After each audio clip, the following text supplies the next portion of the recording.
I refused to help my stepsister with her house purchase and told her, and my stepfather, that is because of how they treated me as a child. When I was 10 years old, my mom married this guy who had money, like actual money. My brother Josh was 15 at the time. The guy already had two daughters, Amy and Ada, who were 12 and 11. Here's where it gets stupid. My mom was working minimum wage at a grocery store, and our real dad wasn't in the picture. But our new stepdad had this whole financial setup where he and my mom would split everything 50-50 for the house. Then whatever was left over, they'd use for their own kids. Sounds fair until you realize my mom had nothing left over ever. So, while Amy and Ada were going on trips to Disney World and getting new clothes every season, Josh and I were wearing hand-me-downs and staying home. The worst part wasn't even that, though. We had to share one bedroom in a 4-bedroom house because my stepdad said, since he paid more of the mortgage, my mom's contribution only covered one room for her kids. Amy and Ada each had their own rooms, and there was still a whole guest room that just sat empty. They made fun of us constantly, all three of them. Amy would come back from vacation and show us pictures. While we were eating store-brand cereal for dinner, Ada would complain about how her room wasn't big enough, while Josh and I were literally stepping over each other's stuff every morning. And my stepdad would just laugh like it was all some big joke. My mom's response whenever we complained was always the same. Be grateful. If it wasn't for him, we'd be living in some apartment in a bad area. As if being treated like second-class citizens in our own house was supposed to be a privilege. Josh and I made a promise to each other when I was about 14. We were going to get out, and we were never going to need anything from anyone ever again. We both worked our butts off. He got into tech and I went into finance. By the time I was 25, I owned my own house, no mortgage. Josh did the same thing 2 years before me. Since I moved out at 18, I've barely talked to them. We're not friends. If I see them as some family thing, we can be in the same room without fighting. But that's about it. So, last month, I went to visit my mom. I try to see her maybe once every couple months because she's still my mom, even though she let all that happen. My stepdad was there, and he started talking about how Amy's pregnant now and wants to buy a house.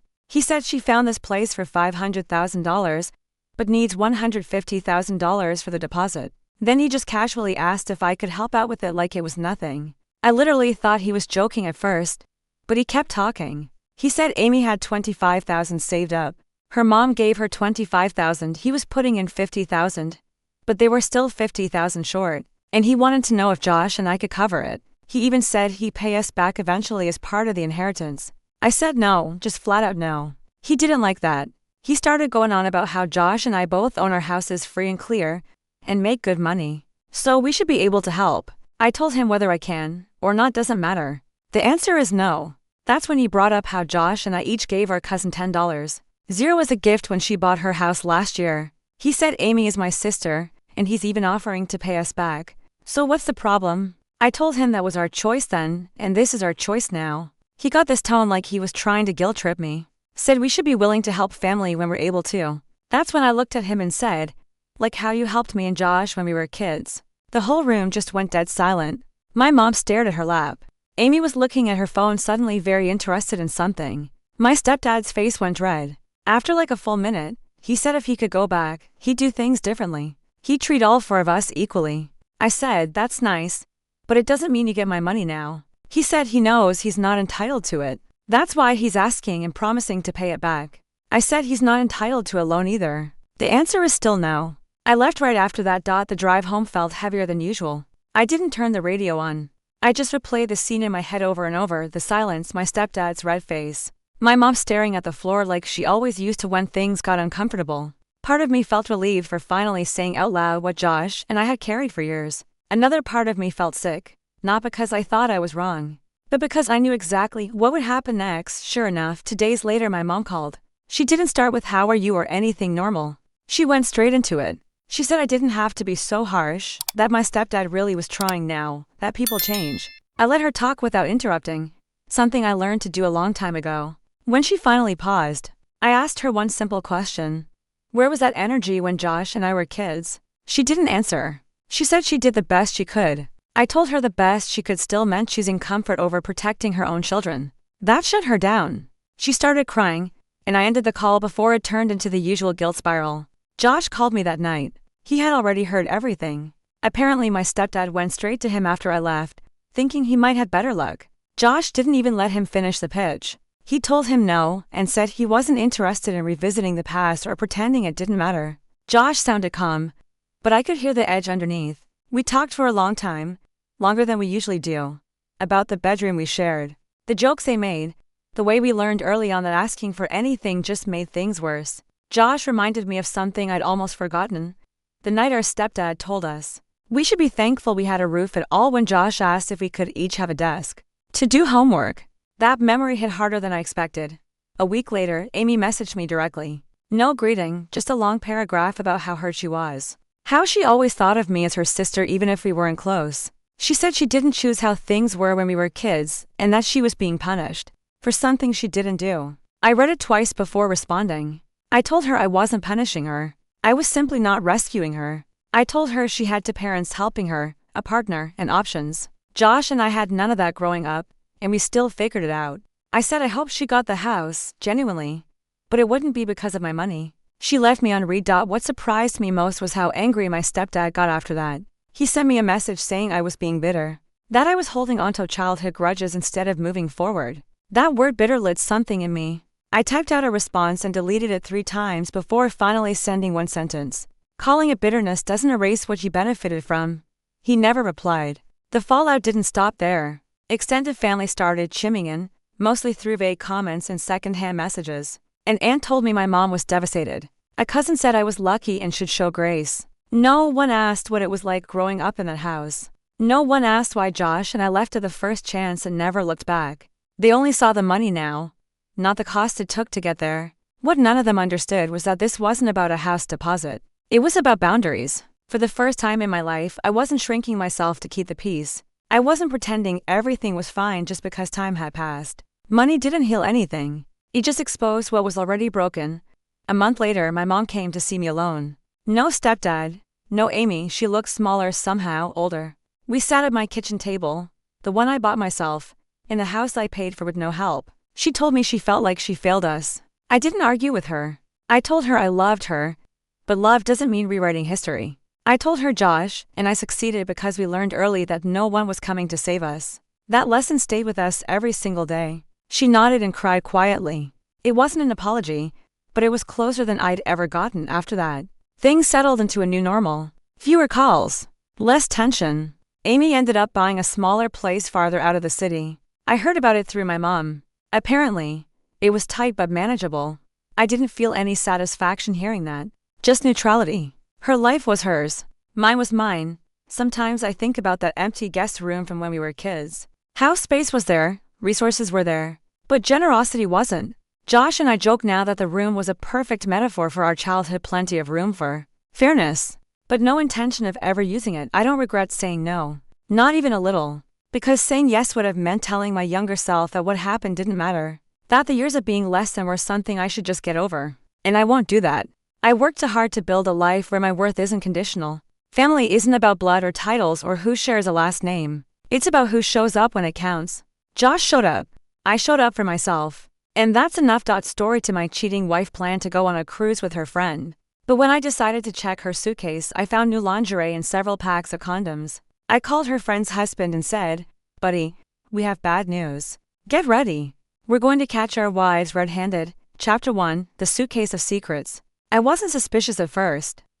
Clara, my wife of 10 years, said she and her best friend Lacey were going on a girls-only wellness cruise. No kids, no husbands, just facials, yoga, and a break from routine. Fine, she deserved it. But something felt off. It wasn't what she said, it was how she said it. No hug before work, no goodnight kiss, and when I offered to drive her to the dock, she refused. Insisted on a rideshare. That's when the pit started growing in my stomach. So, while she was in the shower that evening, I did something I never thought I'd do. I checked her suitcase. That's when everything shattered. Tucked between rolled-up sundresses and spa-friendly slippers, I found 2 brand new sets of black lace lingerie, a travel-size bottle of vanilla massage oil, and 3 unopened boxes of condoms. Not hidden, not even zipped in a side pocket. Just sitting there like they belonged. I sat on the edge of the bed, staring at it all. Heart pounding, knuckles white. But I didn't scream. I didn't storm in because I knew this wasn't just Clara. Lacey, her best friend, wasn't on it too. So, I picked up the phone. Dialed the number of someone who deserved the truth just as much as I did. "Rick, it's Daniel. Listen closely. We've got a problem, and I think it's time we solve it together. He asked, "Is this about Lacey?" I said, "No, it's about both of them. Meet me at the cruise terminal at 5 a.m. and bring a camera." Chapter 2, The Setup. Rick showed up before sunrise. His face said everything, pale, tight-jawed, eyes rimmed red like he barely slept. We stood in silence in the cruise terminal parking lot for a few seconds. Then he asked the one question I didn't have to answer. "You found proof, too?" I nodded, opened the backpack I brought and showed him the photos I took of Clara's suitcase. Rick flinched when he saw the condom boxes. Lacey told me she was packing light, claimed she was going off the grid for meditation and digital detox. I thought it was weird, but I trusted her. He paused, his voice trembling. "She kissed her son goodbye yesterday like she was going on a retreat." I saw the same heartbreak in his eyes that was tearing through my own chest. But we weren't here to cry, we were here to watch them fall. The game plan. We moved fast. Rick booked a last-minute cabin on the same cruise using a different name, a suite to decks below theirs. I had already installed a GPS tracker in Clara's suitcase and synced it to my phone. We could monitor her exact location. Rick brought a DSLR with a zoom lens and audio mic attachment. The guy once freelanced as a wedding videographer, so he knew how to shoot without being seen. The goal wasn't just to catch them. It was to document everything. We don't confront, I said. We observe, we record. We make them confess. Not with words, but with what we already have. Boarding day. We watched from a cafe across the terminal entrance. At 6:12 a.m., the betrayal came waltzing in with sunglasses and smug grins. Clara and Lacey, matching cruise bags, laughing like they were teenagers on spring break. And right behind them, two men, not friends, not relatives. Men who looked like they knew exactly what kind of vacation this was. They kissed right there in the terminal. Quick, intimate kisses. Clara's hand trailed down the back of her friend's neck like she was saying goodbye to her boyfriend, not her travel buddy. Rick's grip tightened on the camera, but he kept recording. "We got them," he muttered. "Now we burn them." Chapter 3. The Ship of Lies. Rick and I boarded under aliases. Different decks, different boarding times, but with one shared mission. Document everything. Leave emotion behind. Strike when the mask slips. Their room. Clara and Lacey were in Suite 9C. We confirmed it with a GPS ping from Clara's suitcase and a casual glance at the guest manifest displayed on the welcome kiosk. Rick and I stayed on opposite shifts, watching, rotating, texting coded updates like spies with broken hearts. From the upper deck lounge, we had a clean line of sight to the adults-only pool. At 2:37 p.m., they emerged. Clara was in a red bikini I'd never seen before. Lacey wore sheer white with matching sunglasses, and the two men, they were there, too. Holding drinks, touching waists, kissing, and worst of all, laughing like none of it mattered. The evidence Rick filmed. Clean footage, long lens, zoomed-in audio so crisp we could hear Lacey say, "I told you he wouldn't check my phone. He still thinks I'm at a yoga retreat." They laughed again. "I didn't, Rick didn't. I want to expose her," he whispered. "Not just to her friends, not just to family. I want her parents to see this. I want every smug look, every lie she's ever told to crumble." "They will," I said. But not yet. The message that changed everything. That night, as I sat in the quiet corner of the ship's internet cafe, organizing footage, editing timestamps, syncing GPS logs, a message popped up on Rick's burner phone from Clara. "Clara?" She thought she was texting Rick's real number. "Can't believe how easy this all is. Just keep them stupid and loyal. We've got 3 more nights to make the most of it." I stared at the screen. Rick stood behind me. He didn't say a word. He didn't have to. We both knew they weren't just cheating. They were mocking us. Chapter 4. The Exposure. The next morning, the cruise hosted a couple sunset mixer, an open deck event with music, cocktails, and a photo booth where lovers could take cute pictures to mark the occasion. It was perfect. Clara and Lacey signed up under fake couple names. Their boyfriends, James and Tyler, swaggered in behind them, drinks in hand, clueless and cocky. Rick and I arrived 10 minutes later. We weren't just holding cameras. We were holding a loaded truth, one that was about to detonate in public. The build-up bypassed a cruise DJ AUSB inside a short, cleanly edited video with footage of Clara and Lacey kissing their boyfriends. A wide shot of them entering the ship together. The text message Clara sent Rick, Lacey's spa retreat selfie standing beside James half naked. And the final shot, the suitcase contents I photographed. He raised an eyebrow. "You sure about this?" I smiled. "Play it when I give the signal." The show begins. Clara and Lacey were tipsy, laughing, clinging to their lovers like nothing in the world could touch them. Rick and I stepped up to the bar, to drinks in hand, calm, focused. "Cheers," I said quietly. "To the end," Rick replied. Then I turned to the DJ and nodded. The room went silent. At first, people thought it was part of the event, a funny video montage. Until the kisses showed up on screen. Until Lacey's fake name glowed on the guest registry overlay. Until the camera zoomed in on the message, just keep them stupid and loyal. And then the cherry on top. The condom boxes plain as daylight laid out beside the red lace lingerie. Gasps, murmurs, phones coming out. And Clara, she went white, then red, then wild. Turn that off. Turn that off. She screamed, tried to storm the DJ booth. But to other guests blocked her. People were filming now. Someone shouted, "Is that you? Are you the yoga retreat liar?" Rick stood, held up his phone. "We've been documenting this for 48 hours. This footage is being sent to both your families, your jobs, and your marriage counselors." He pointed to her. "You kissed my son goodbye before screwing another man on a cruise." He turned to Lacey. "And you laughed about it, and then I spoke." I walked up to Clara, calm, still. "I checked your suitcase, Clara, that's when I knew." "You thought I wouldn't notice? You thought I wouldn't check?" "No. You were right. I trusted you. But I've been watching you and now so has everyone else." They left the deck in shame. Their boyfriend's gone. Security escorted Clara and Lacey back to their rooms. The rest of the cruise, people greeted us like folk heroes. One woman clapped me on the shoulder and said, "Best reality show I've seen in years." Chapter 5. The fallout. By the time we docked, the story had already gone viral, at least on the ship. Passengers were whispering, pointing. Someone uploaded a blurred version of the footage to Reddit. Comments poured in. "Cruise of shame. Caught red-handed, literally. Justice on the high seas." But Clara and Lacey weren't just internet famous. They were exposed.